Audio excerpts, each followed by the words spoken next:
going on, YouTube? Appreciate the love. Appreciate the support. Thank you for tuning in. Could have been anywhere in the world, but you're here with me. Now, I appreciate that, man. So, we are on the road to 300 subscribers. Let's go. Can't do it without you guys. So, please tell a friend to tell a friend. So, this video, I'm going to talk to you guys about the second time that I got arrested. We're going to go back. We're going to go back before law enforcement. We're going to go back 2008. This was my senior year in high school. I graduated 2009, but second time I got arrested was 2008. So going back, if you guys see my videos, been following my videos, I talked to you about the first time I got arrested. That was my sophomore year, 2006-ish, I believe it was. I got arrested. I was on probation for about a year. Went through all that bullshit, learned about shit, whatever. I got on probation, and from the point that I first got arrested, my sophomore year, up until that point, my whole high school life changed. You know, my friends changed. I really stopped going out. I stopped drinking. I didn't really like being out like that because, one, it was just kind of like, I just felt I'm gonna get in trouble again. I felt like every party I go to, the cops always show up, and I just didn't feel like being part of, being around that shit anymore. And, after I first got arrested the first time, my mom was on my ass. Like, no bullshit. And my mom was always on my ass. She was real tough Puerto Rican type shit where it was kind of like, she'll give you your freedom. My mom let us go out and enjoy ourselves and have fun. But the second we fucked up, or the second she got a phone call, or the second she had to deal with some shit, it was over. It was over. You guys already know what that's like. So if I did try to go out after, while being on probation and things like that, it was phone calls all the time. She wanted me home at 8 o'clock. By 7:50, she's calling me. You better make sure you're on your way home, right? She would pull up to a party, pull up to the schools. My mom didn't give a shit. So I kind of figured out, like, you know what? Life's a little better. I'm going to just stay at the crib. I don't got to be out. I don't got to go get drunk. I don't got to do nothing. I'm already in trouble. Life is a little more peaceful and more calm when I'm not getting bitched at and yelled at for whatever. So I was fine with that. So I get off probation in September 2018. September, October, November, December, no problem, no issues. Everything is cool. December is, we get our winter break before Christmas, before New Year's. A lot of parties were going on. So one of my boys at the time, one of my good friends at the time, said, yo, there's a party going on in Northfield. That's like a town, it's like a nearby town from where I was living at. And he was like, hey, you want to come? I was kind of like, he's like, come on, man. We're going to meet up at another friend's house. We're going to pregame, blah, blah, blah. Shit's going to be lit. It's going to be packed, blah, blah. He talked me into going. I said, you know what? All right, fuck it. Let's go. I'll go with you. So later on that night, we meet up at one of my friend's house. There's 4 of us at the time. It's me. I'm not going to drop no names, but it was 4 of us at my one friend's house. They're all drinking. Right? There's 3 of them. They're in the room taking shots. They're getting ready, pregame and trying to get fucked up and this and that, talking shit, listening to music, whatever. And I'm just kind of just chilling. Like, I'm keeping to myself. I'm not drinking. I'm just kind of like, look, if I go, it's going to be on some designated driver shit. Because, again, I just got off probation a couple months ago, man. Like, I really don't like being in crowded spots like this. I don't want to be around, like, so I'm just thinking I'm going to play it smart. Nothing can happen with me. Like, it's a lesson. It's a lesson. So we decided to go to the party, after however many shots they took. We get to the party. I'm driving. I drove my boy's truck. It was a Chevy Trailblazer. That way you guys can get an idea of it. And there's 4 of us riding along. It's me, my boy at the time, the owner of the truck. He's in the passenger seat, and 2 other guys in the back seat. We drive over. As I'm pulling up to the motherfucking party, I see people in the street.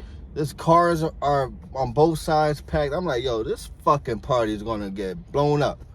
I'm like, already I know this shit is crazy. It's like, man, I'm already not liking this vibe right now. But I don't say nothing. It's just kind of like, that peer pressure type shit. I'm just kind of, let's just go and fuck. So we get out the truck, we go inside. As soon as we get inside, we all went our different directions. I have no idea where everybody went.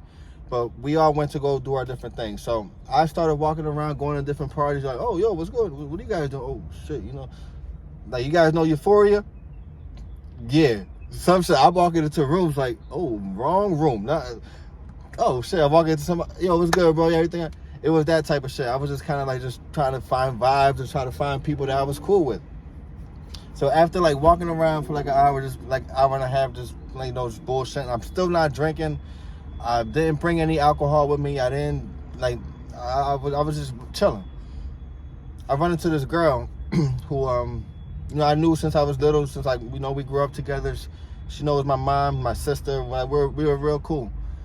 And I'm talking to her, and we're like, yeah, you know, this shit's gonna get blown up. It's a bad idea to be here. And she's like, look, I'm about to leave in like 5 minutes. You want me to take you home?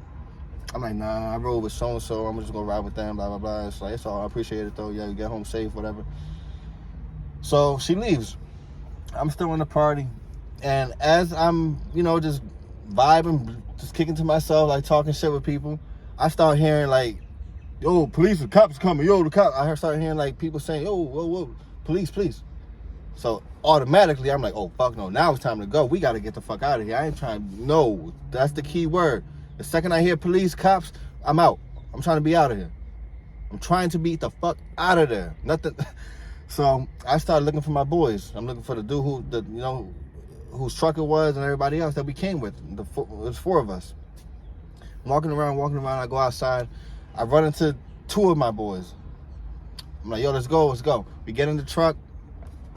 As I'm about to pull off, we're like, yo, shit, where the fuck is so-and-so?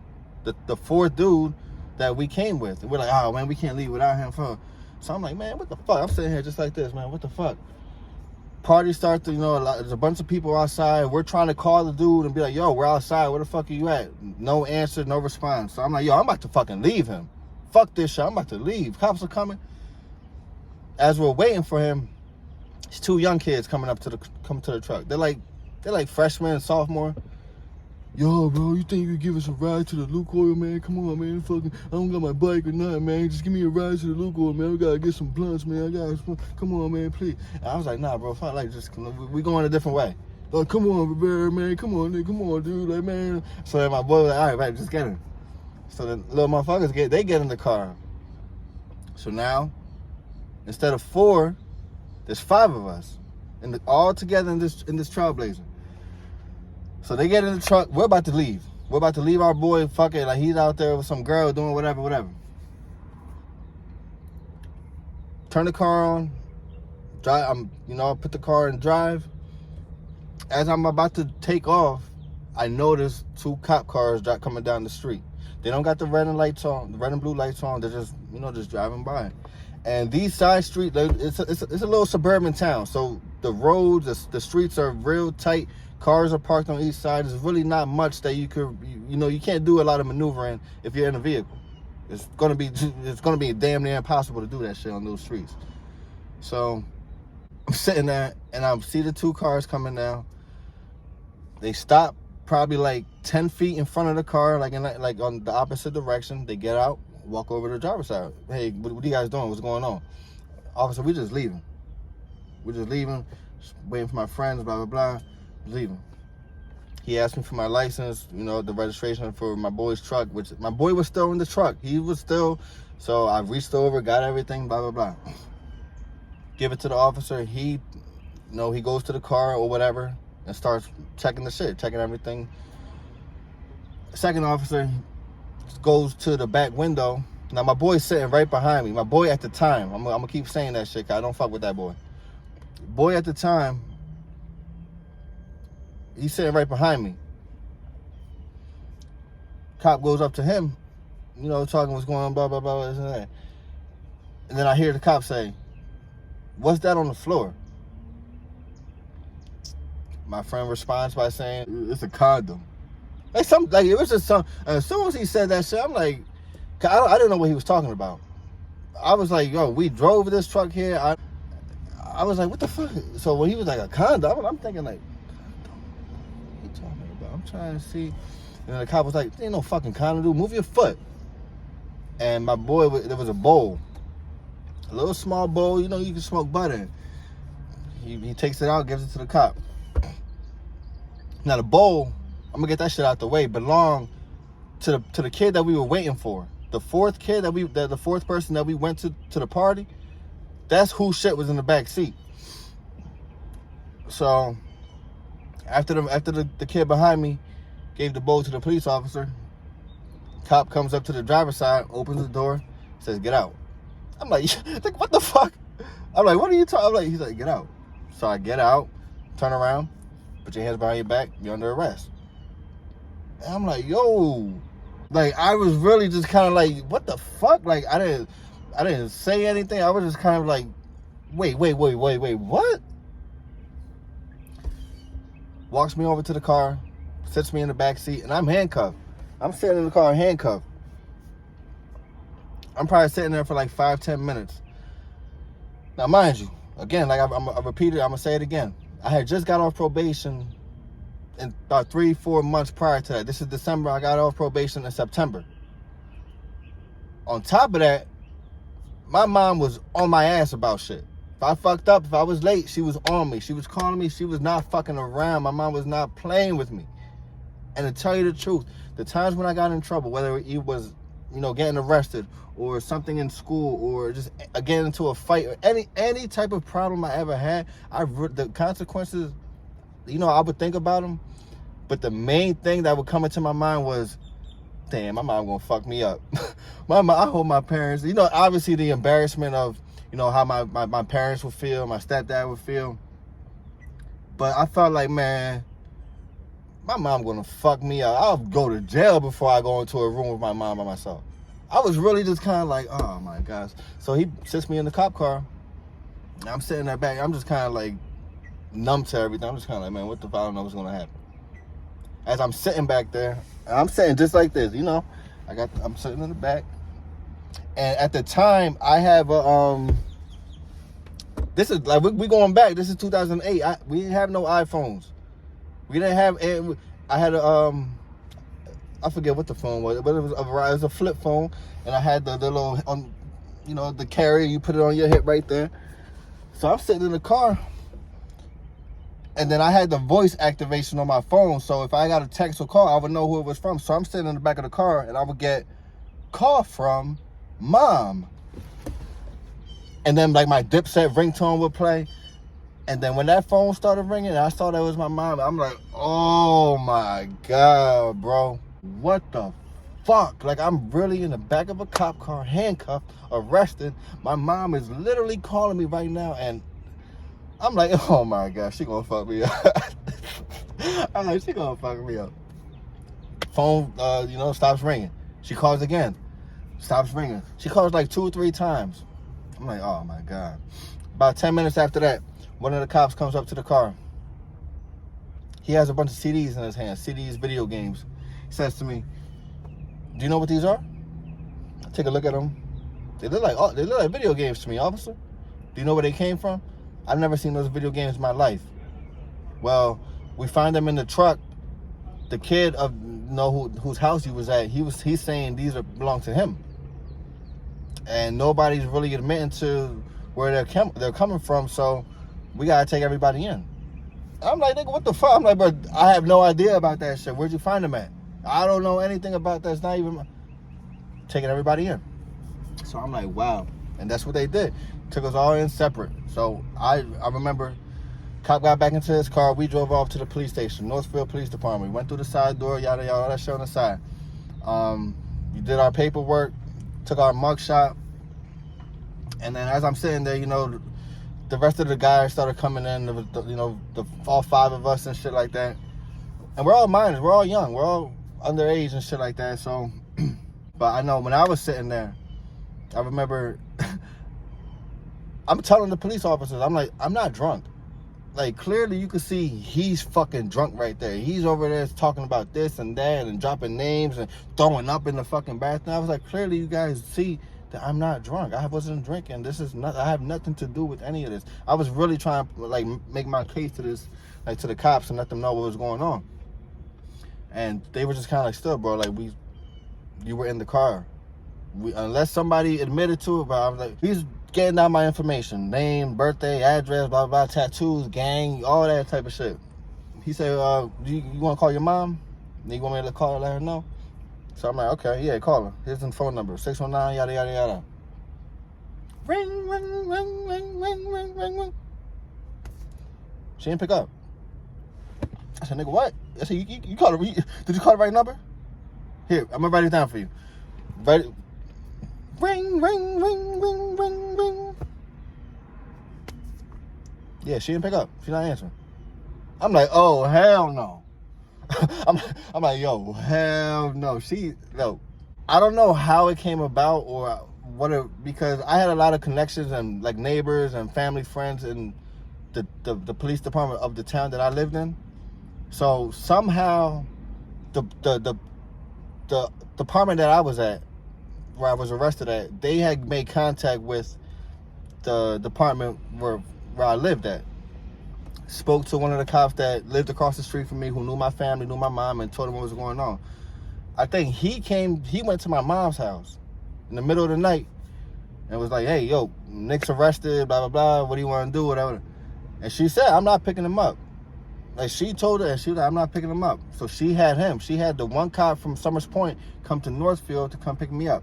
He walks in, he's in uniform, he's in duty, and he brings me into the room with Northfield police officers, and they're like, yo, we don't give a fuck about what the fuck these guys are talking about. What's going on? We know you're not drunk. I said, I don't know. Like, I have no idea. I'm literally just out here trying to be a designated driver. I don't know nothing about what's in the backseat. I don't know nothing about none of this shit. I don't know. They're like, all right, whatever. I got released. My mom didn't pick me up, though, so the cop was the one to take me home. He was like, all right, I'm going to take you home. Puts me in the back seat. I'm like, damn, I can't even sit in the front with you. Puts me in the back seat. Doesn't talk to me the whole ride. I'm like, oh, this nigga mad, man. I know he's mad. It's like, I didn't even do shit. Pulls up to the front of my house. He's walking into the house with me. I'm thinking he's just going to pull up, open the door. All right, nigga, have a good night, blah, blah. He's walking into the house with me, and as we're walking up, guess who's standing by the door? In her robe. Yo, so I walked in the room and my mom was like, what happened? I said, Mom, I didn't do anything. I was in the truck. I was just driving, blah, blah, blah. And, it's just a wrong place, wrong time. She was like, I don't give a fuck about none of that shit. How many fucking times did I tell you to stop hanging out with that fucking kid? How many times did I tell you being around that kid is going to get you jammed up? Everybody told you. These parents told you. I told you. Your dad told you. Your stepdad told you. Everybody fucking told you. Stop fucking hanging with that piece of shit fucking kid. Blah, blah, blah. Oh, but I'm telling you, Mom, but still, I was just... Blah, blah, blah, blah. And she did. She did. That kid in the back seat, the person whose truck that I was driving, the owner of that truck, who I said that was a good friend at that time, I was warned so many times about that behavior, about that person. Yo, he's doing this. He's going to get you jammed up. And being naive and being young, it was kind of like, oh, no, that's my friend, man. Yo, he doesn't do that. He's cool to me. He doesn't bother me. And it was just kind of like, I didn't really see that type. I saw it, but I just felt like, well, until that shit happens to me. And in due time, it did happen to me. You find out people's real character. You really find out how people really ain't shit in life. She was right. Parents, kids, if your parents are telling you like, yo, that kid is a piece of shit, you're gonna get arrested hanging around that kid. You're not gonna get nowhere being around that person. You're gonna think about it. Think about it, because parents know they know they fucking live life. They already lived life. Don't give your parents a hard time. They really just trying to look out for you. They really just want to make sure that you don't get yourself in a situation like this. Even when I wasn't doing anything, I was still getting jammed up. Right place, wrong time. And I'm just like, I'm just going to help out my friends. I'm going to try to be a good guy and designate driver so nobody gets... And here I'm fucking getting arrested. So she was pissed off at me. The next couple of days, I remember messaging the dude on Facebook whose boy it was, because we had gotten the charges like in a couple days after that, and I was getting charged with possession. Cause I think they found like 2 grams of bud, which belonged to one of them little ass boys. That shit's crazy. Like, nobody, the possession of bud, the paraphernalia, and theft for the video games, which they were all my charges that end up getting dropped. All my charges by, I went to get a lawyer. I spoke with the lawyer, explained the situation with him and everything like that. So fortunately for me, I didn't have to go back in front of a judge and have to explain that I got drunk and started robbing people or robbing houses like I was doing before. I was getting in trouble, blah, blah, blah. It was just like, look, I was just trying to be a good person, a good friend. This situation happened. I'm sorry, and, I didn't get in trouble for it. No charges, but that was life, man. That's really happened. That's real life. I deal with that shit. I still think about that shit today. When I applied for law enforcement, that shit comes up, or that shit would have come up in my applications. That's a part of me. All those things, that's a part of me. That's real life. That's real shit. But with anything that I give you guys, take it for entertainment. Take it for, I do these videos so you guys don't make the same mistakes as me. Because I really didn't have people school me or put me in position to be like, oh, you got to move like this. You got to figure this. It was just kind of like I had friends who were doing fucked up shit. I didn't really have that guidance, that big brother guidance. And I have a big brother. But, there are just life lessons that you just got to go through yourself. You got to figure out yourself. And me getting arrested, me with a lot of problems that I had growing up, and my anger and family problems and things like that, it all plays a part. But be careful who you're around. Be careful whose vehicle you get in. Be careful who you allow in your vehicle. Be careful. Just be careful, man. You got to put yourself first. You got to look out for yourself. And at the end of the day, stay busy, stay productive, and show some love to the channel, baby. I'm going to catch you on the next one. Peace.